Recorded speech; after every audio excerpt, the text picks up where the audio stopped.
Saudara-saudara, dalam kehidupan yang kita jalani tidak jarang kita mengabaikan banyak hal yang seharusnya kita lakukan dan bahkan kita upayakan. Pada kesempatan ini saya mengajak kita untuk secara perlahan-lahan mencari dan mencoba menemukan hal-hal tersebut.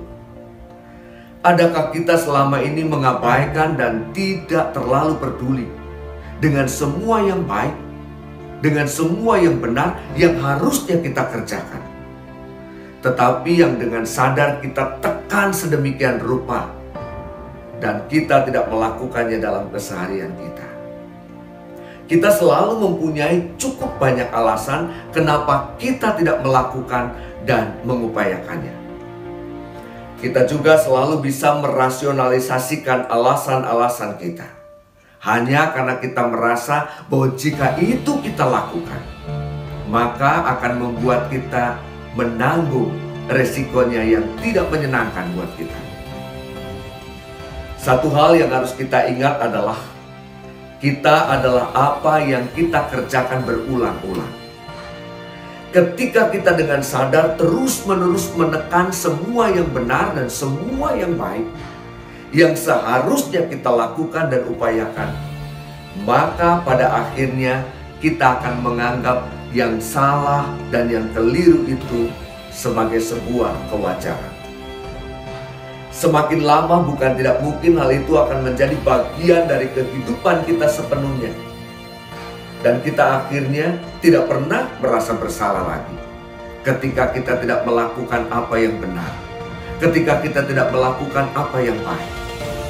Kita juga tidak pernah merasa risih, kita juga tidak pernah merasa terganggu dengan kekeliruan, kesalahan yang berulang-ulang kita lakukan.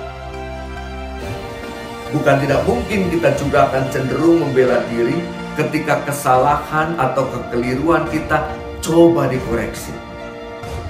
Mirip seperti anak kecil yang ketika ditegur karena nilai ulangannya jelek, dia akan mengatakan, teman-teman yang lain juga sama nilainya jelek kok.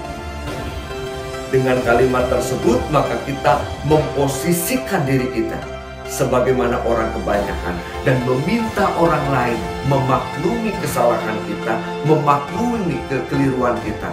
Toh orang lain juga melakukannya. Saudara, marilah kita belajar menjadi pribadi yang bertanggung jawab untuk melakukan dan bahkan mengupayakan apa yang seharusnya. Rasul Paulus dalam suratnya kepada jemaat di Roma menuliskan, janganlah kamu menjadi serupa dengan dunia ini, tetapi berubahlah oleh pembaruan budimu, sehingga kamu dapat membedakan manakah kehendak Allah, apa yang baik, yang berkenan kepada Allah, dan yang sempurna. Roma pasal 12 ayat 2.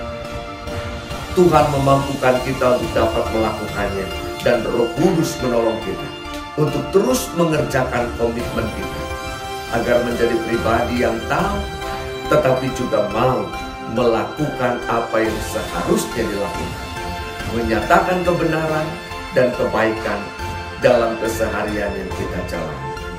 Tuhan memberkati kita.